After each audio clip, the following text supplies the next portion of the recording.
Kisah Abu Nawas membalas perbuatan raja. Abu Nawas hanya tertunduk sedih mendengarkan penuturan istrinya. Tadi pagi beberapa pekerja kerajaan atas perintah langsung Baginda Raja membongkar rumah dan terus menggali tanpa bisa dicegah. Kata mereka tadi malam Baginda bermimpi bahwa di bawah rumah Abu Nawas terpendam emas dan permata yang tak ternilai harganya. Tetapi setelah mereka terus menggali ternyata emas dan permata itu tidak ditemukan. Dan Baginda juga tidak meminta maaf kepada Abu Nawas. Apabila mengganti kerugian, inilah yang membuat Abu Nawas memendam dendam. Lama Abu Nawas memeras otak, namun belum juga ia menemukan muslihat untuk membalas Baginda.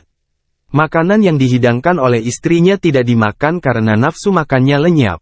Malam pun tiba, namun Abu Nawas tetap tidak beranjak. Keesokan harinya Abu Nawas melihat lalat-lalat mulai menyerbu makanan Abu Nawas yang sudah basi.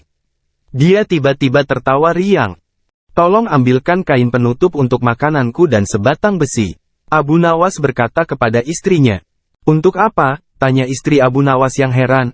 "Membalas Baginda Raja," kata Abu Nawas singkat. Dengan muka berseri-seri Abu Nawas berangkat menuju istana. Setiba di istana Abu Nawas membungkuk hormat dan berkata, "Ampun tuanku, hamba menghadap tuanku Baginda hanya untuk mengadukan perlakuan tamu-tamu yang tidak diundang. Mereka memasuki rumah hamba tanpa izin dari hamba dan berani memakan makanan hamba."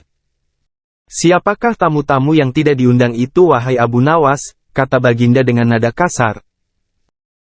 "Lalat-lalat ini, tuanku," kata Abu Nawas sambil membuka penutup piringnya.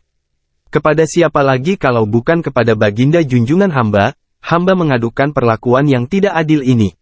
Lalu keadilan yang bagaimana yang engkau inginkan dariku? Hamba hanya menginginkan izin tertulis dari Baginda sendiri agar hamba bisa dengan leluasa menghukum lalat-lalat itu." Baginda Raja tidak bisa mengelakkan diri menolak permintaan Abu Nawas karena pada saat itu para menteri sedang berkumpul di istana. Maka dengan terpaksa Baginda membuat surat izin yang isinya memperkenankan Abu Nawas memukul lalat-lalat itu dimanapun mereka hinggap.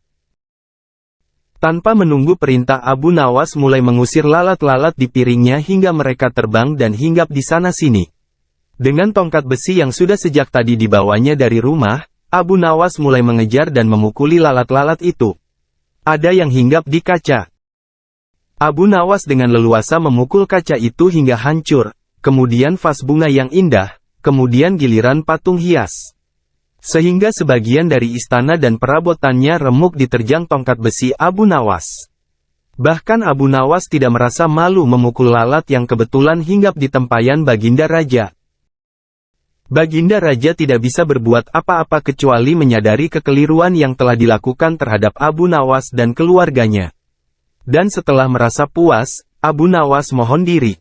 Barang-barang kesayangan Baginda banyak yang hancur. Bukan hanya itu saja, Baginda juga menanggung rasa malu.